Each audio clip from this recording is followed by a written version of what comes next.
Mao kini karon ang ano nga gikinahanglan kaluwasan ang espiritu sa tao tungod kay ang mga tao nalimbungan sa datang espiritu nga mo'y naglimbong sa mga tao.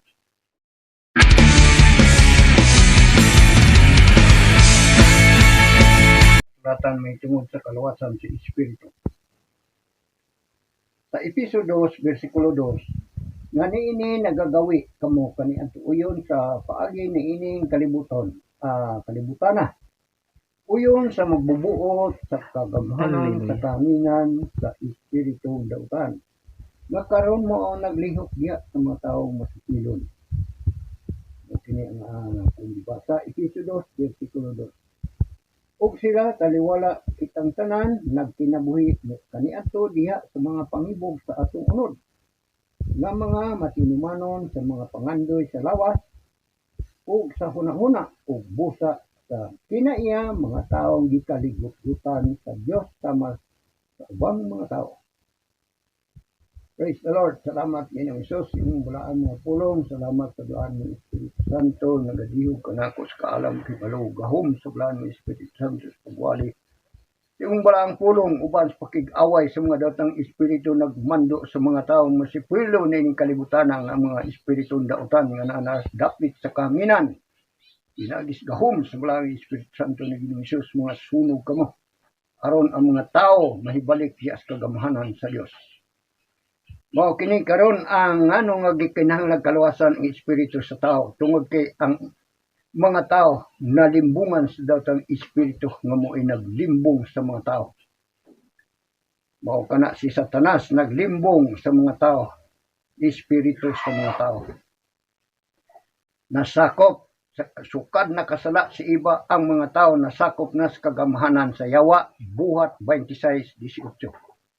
Nganong giwali nato ang maayong balita tungod kay aron ang mga tao nga nasakop sa kagamhanan ni Satanas mas magpamali sila ngadto sa kagamhanan sa Dios. Kay ang tanang kagahom anaa kang Ginoong Hesus Mateo 28 bersikulo 18. Ug wala diha kang Satanas ang kagahom. Usa kinahanglan ang tao kaluwasan sa espiritu sa matag tao. Ang matag tao na espiritu apan espiritong dautan. Kay di pa dautan, nganong dautan magbatasan? Dautan espiritu kana. Apan si Ginoong Hesus sa iyang ministry sa Juan 20:22, tingnan niya ang mga apostoles. Dawatan ninyo ang akong espiritu. Juan 20 bersikulo 22. So ang mga apostoles nakadawat sa espiritu ni Hesus Kristo. Muna sa tang siya wa pamukayab kabanhaw na niya ang iyang tugon sa mga apostoles. Paghuwat kamo kanako dito sa Jerusalem, hantod dawat kamo gahom sa diya nga kakunsara na kamo sa Espiritu Santo. Buhat 1 bersikulo 8. Sa padayon nga pagwali sa mga apostoles ngadto sa mga ebanghelista sa buhat 8 bersikulo 12 paingon 16. Si Felipe nagwali sa mga tao sa Samaria. Iwali ni Felipe ang ginarian sa Dios o sa ngalan ni Hesus Kristo nga bugtong nga Dios. Ito ang mga tao lakig bay sa nabautismuhan na ni Felipe ang mga lalaki mga babae nga mituo sa ngalan ni Hesus Kristo nabautismuhan sila.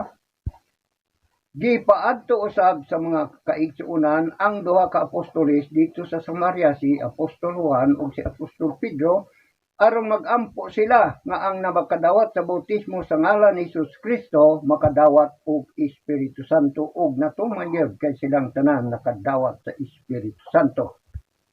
Ngano gikinahanglan ang Espiritu Santo? Kay ang Espiritu Santo mao man si Ginoong Hesus Kristo ang iyang ngalan, kay ang Espiritu Santo dili man ngalan. Filipos 1:19 ang teksto na.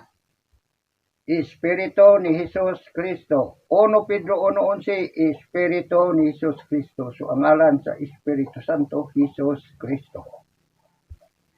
Sa si Apostol Pablo nagwali dito sa Efeso Human niya bautismo sa ngalan ni Jesus Kristo ang nituo sa iyang pagwali may tungod sa pulong sa Dios.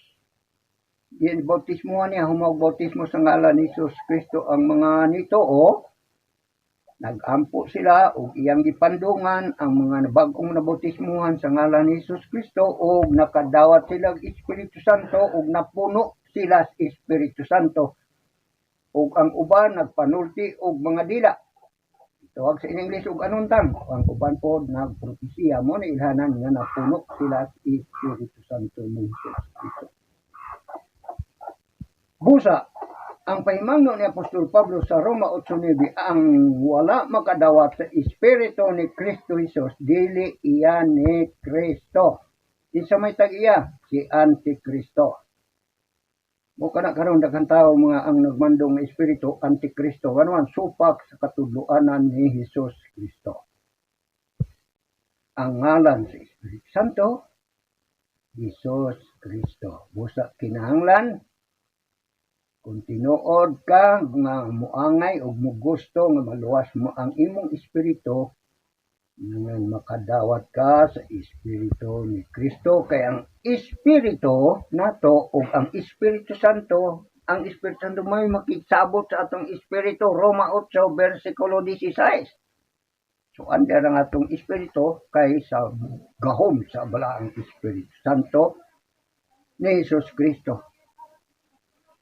Mao na nga gaginanglan matud pa diya sa surat ni Pablo sa Tito 3:5. Kita iyang giluwas. Dili tungod sa itong pagkamatarong kung dili pinaagi sa paghugas sa tubig o espiritu o sa pagbago sa Espiritu Santo. Dera mao. Sino ko? Sa gabi.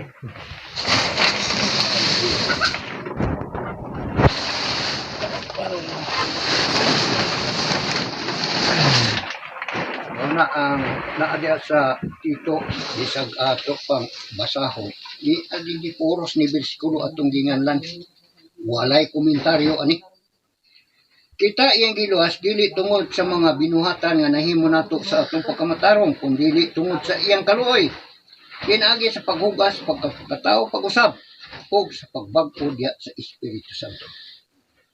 Salamat sa Dios ing balaang pulong. Ginoo Hesus, salamat sa iyong balaang pulong, salamat nga di panalanginan nimo. Ang tanan nakadungog sa iyong balaang pulong, giablihan nimo Ginoo Hesus, ang ilang salabutan, makatugkad sila sa matinago sa balaan mong kasulatan sa Lucas 24:45. Salamat Ginoo Hesus Kristo ng Diyos. Amen. Inyong ito magwali, Pastor o magwali, Dionisio Bernel, 1 Corinto 9:16, Impahanong San Luis, Malitbog, Bukidnon. Salamat sa Diyos. Amen.